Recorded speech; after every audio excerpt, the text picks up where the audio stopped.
Hi, welcome to Harris Maths. Today we'll look at three different ways of solving this quadratic equation. We'll start with factorization. Here, this is in the form ax squared add bx add c. So a is 1, b is 5, and c is 6. So the product ac is equal to 1 times 6. So we need two numbers when added will give us 5, when multiplied will give us 6.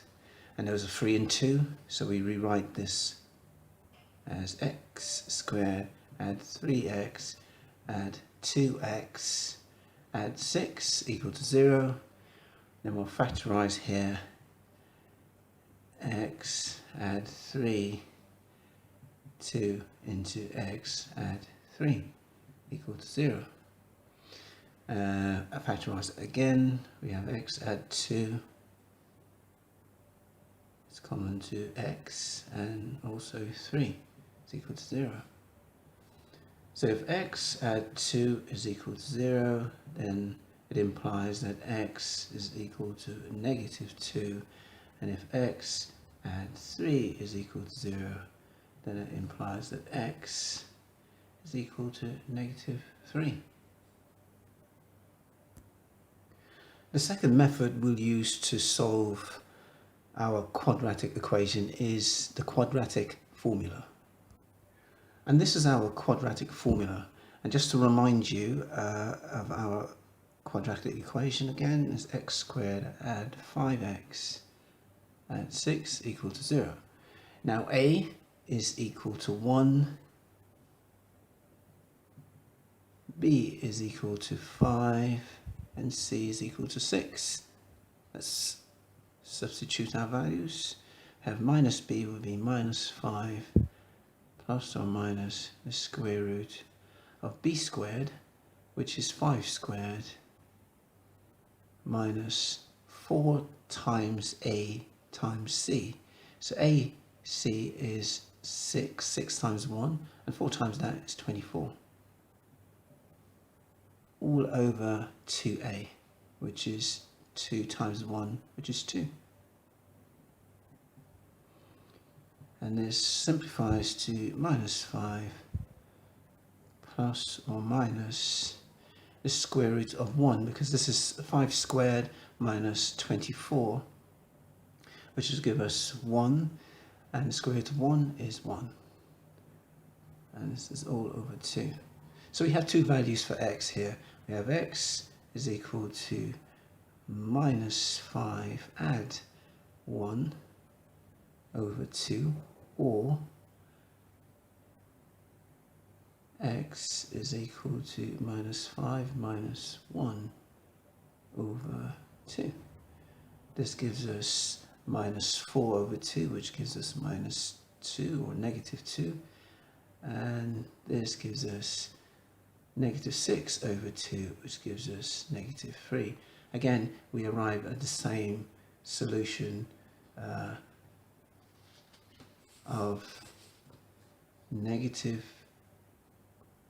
2 and negative 3, or negative 3. There are two values, x equal to negative 2 or x equal to negative 3.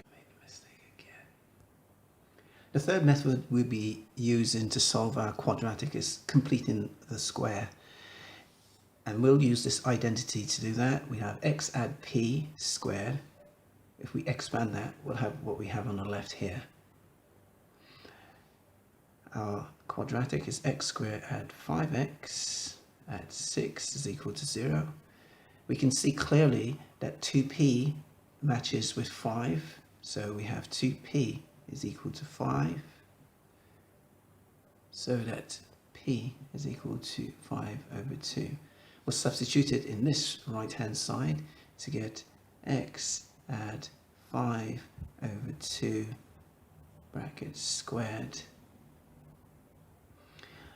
This is equivalent, if we expand this, we have x squared add 5x add 25 over 4. But we need to have not 25 over 4, but we need to have 6 as c. So all we have to do is add negative a quarter to this. So we'll write it as x add 5 over 2 all squared, and we add negative a quarter. When we subtract that, we'll have this turn into 24 over 4, which will give us 6, which takes us back to this original.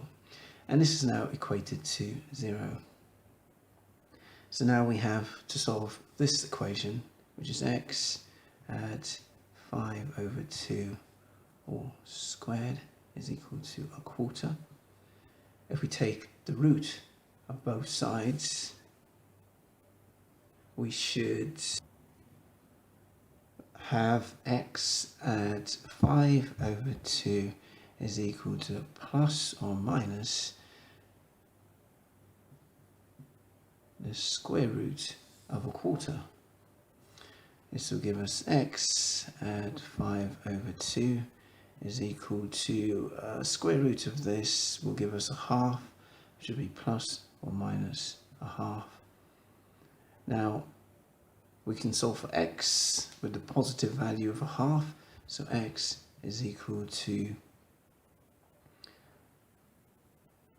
a half minus 5 over 2, which gives us minus 4 over 2, which is negative 2, or we have the other value of x, which is x is equal to minus a half minus 5 over 2, which is minus 6 over 2, which is negative 3.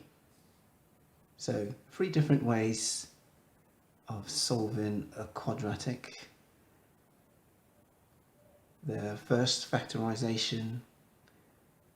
Secondly, we use the quadratic formula. And thirdly, completing the square.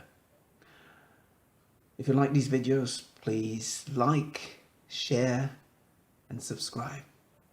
My name is Alistair. Bye for now.